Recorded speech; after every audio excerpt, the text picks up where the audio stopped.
Hey everyone, today I'm here to show you how to find out AWS Free Tier Services.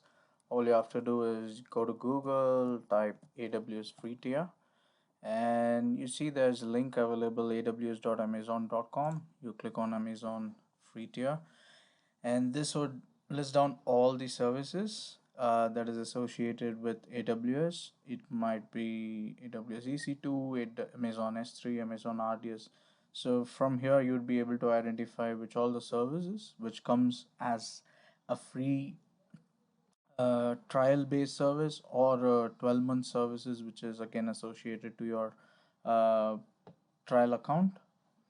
And further, if you would like to search a specific account, you all you have to do is come to this search and type the service name, and here it is.